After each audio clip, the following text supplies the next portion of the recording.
panitia kurban yang mengambil uang cashback atau diskon hewan kurban adalah haram. Benarkah? Yuk kita bahas. Panitia kurban menjamur menjelang hari raya Idul Adha.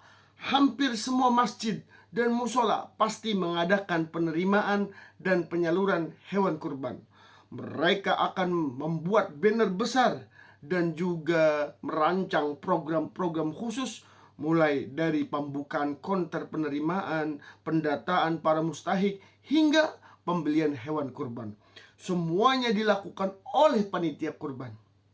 Lalu banyak pertanyaan-pertanyaan seputar panitia kurban, terutama soal transaksi jual beli yang dilakukan oleh panitia dengan penjual kurban. Biasanya dalam transaksi tersebut antara penjual kurban dan panitia ada diskon khusus atau cashback uang saat pembelian hewan kurban. Yang awalnya panitia menetapkan harga beli kurban 21 juta. Ternyata ketika membelinya dapat diskon hingga 2 juta atau cashback 2 juta. Lalu bagaimana hukumnya uang diskon atau cashback sebesar 2 juta ini? Apakah ini milik panitia atau justru milik pengkorban? Yang perlu diketahui bahwa panitia ketika membeli kurban, ia bukan pemilik uang, tapi ia adalah wakil dari pemilik uang untuk membeli hewan kurban. Sehingga panitia dalam bertransaksi dengan penjual hewan, akadnya adalah wakalah. Lalu apa itu wakalah? Wal wakalatu lughatan at-tafridu wal mura'atu wal hifzu. Wakalah secara bahasa adalah penyerahan, perhatian, dan penjagaan. Wa syar'an tafridu syakhsin amrohu ila akhara fima yaqbalun niyabah. Sedangkan secara syariat, yaitu penyerahan urusan seseorang kepada orang lain dalam hal yang dapat digantikan. Jadi, wakalah bahasa sederhananya adalah wakil untuk jual beli. Karena pemilik uang mungkin memberikan wewenang kepada panitia untuk membeli hewan kurban. Sebenarnya, orang yang memiliki uang bisa saja beli sendiri. Namun, ia lebih memilih untuk menitipkan uangnya untuk dibelikan hewan kurban kepada panitia. Nah, dalam akad wakalah ini, yang perlu diperhatikan adalah keuntungan apa saja yang lahir dari akad ini, seperti komisi, diskon, cashback, dan lain sebagainya, bukan menjadi hak wakil, tetapi hak orang yang meminta diwakili atau muwakil. Artinya, diskon atau cashback dalam pembelian kurban bukan milik panitia, tetapi milik pengkurban. Panitia tidak boleh memanfaatkan untuk kepentingan panitia, apalagi masuk kantong pribadi atau untuk kepentingan pribadi.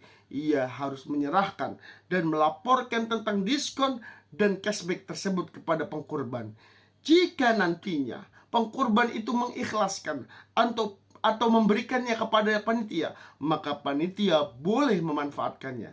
Hal ini sesuai dengan hadis yang diriwayatkan oleh Urwah bin Abul Ja'di Al-Bariqi. Ia berkata bahwa suatu hari ada kafilah dagang yang datang kepada Nabi, dan beliau memberiku 1 dinar. Lalu dia berkata, "Wahai Urwah, pergilah ke kafilah itu dan belikan kami seekor domba."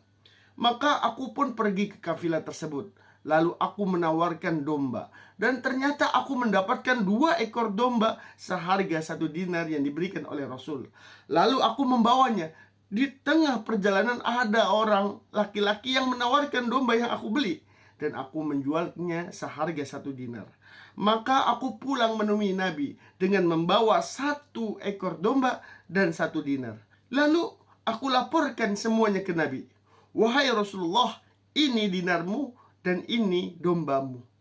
Lalu baginda Nabi bertanya, "Bagaimana kamu bisa melakukannya?" Lalu aku menceritakan kejadiannya. Kemudian beliau baginda Nabi SAW mendoakanku. Faqala Allahumma barik lahu fi safqati yaminih. Ya Allah, berikanlah keberkahan dalam ikrar dan akad jual belinya. Hadis riwayat Imam Ahmad.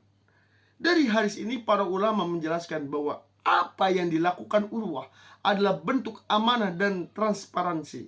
Ia tidak menyembunyikan hasil transaksinya kepada baginda Nabi, tidak mengambil selisih untuk keuntungan pribadinya, tetapi ia melaporkannya semua kepada baginda Nabi Shallallahu Alaihi Wasallam sebagai pemilik uang tersebut.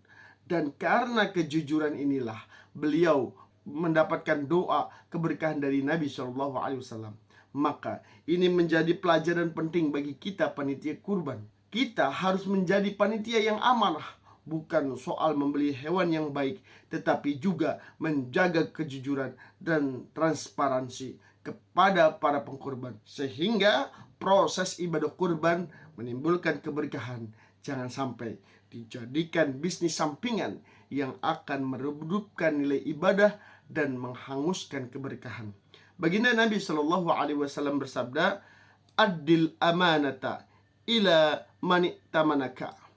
Tunaikanlah amanat kepada orang yang menitipkan amanat tersebut kepadamu. Hadis riwayat Abu Daud. Semoga setiap tetes darah kurban menjadi saksi kebaikan dan setiap amanah yang menjadi jalan turunnya keberkahan. Amin, amin ya rabbal alamin. Demikian, semoga bermanfaat. Wallahu a'lam bishawab.